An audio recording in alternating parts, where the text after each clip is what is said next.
এখন যতদিন যাচ্ছে পরিবারগুলোতে নারী নির্যাতনের জায়গায় পুরুষ নির্যাতন বেড়েছে।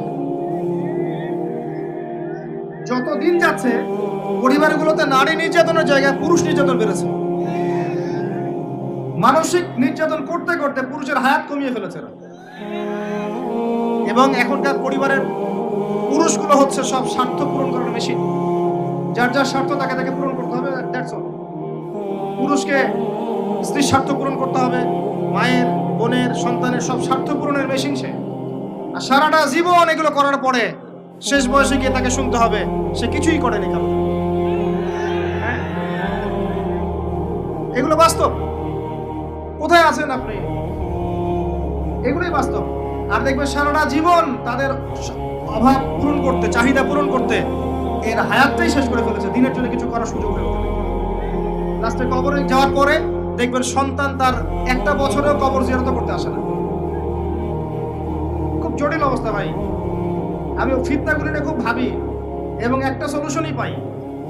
নিজে আমি একটাই সলিউশন পাই যে এই যে জীবনটা আল্লাহ দিয়েছেন, সলাতি ইন্না সলাতি নুসুকি ওয়া মাহইয়ায়া ওয়া মামাতি, এটাকে লিল্লাহি রাব্বিল আলামিন করতে হবে।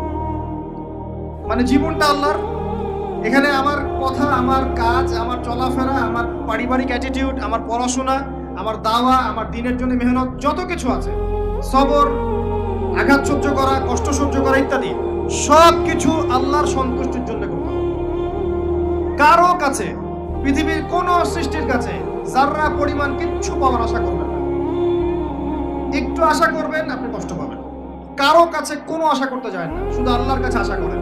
সমস্ত কাজের প্রতিদান আল্লাহর কাছে চান। পরকালে আপনি সুখে থাকবেন ইনশাআল্লাহ। শেষ হাসি আপনি হাসবেন ইনশাআল্লাহ। এছাড়া আমি কোনো সলিউশন দেখি না ভাই। আমি কলিজা থেকে কথাগুলো বললাম আপনাকে। আর যে কথা কলিজা থেকে বের হয় সেই কথা আপনার কলিজার মধ্যে আঘাত করবে ইনশাআল্লাহ। সব কাজ শুধু আল্লাহর জন্য করেন। কেউ আপনার আপন না। আল্লাহ ছাড়া কেউ আপনার আপন নয়। একটা চোর যে চুরি করে, ওই চুরির টাকা নিয়ে এসে মেয়েকে খাওয়ায়, বোনকে খাওয়ায়, মাকে খাওয়ায়, বাবাকে খাওয়ায়, খাওয়ায় না?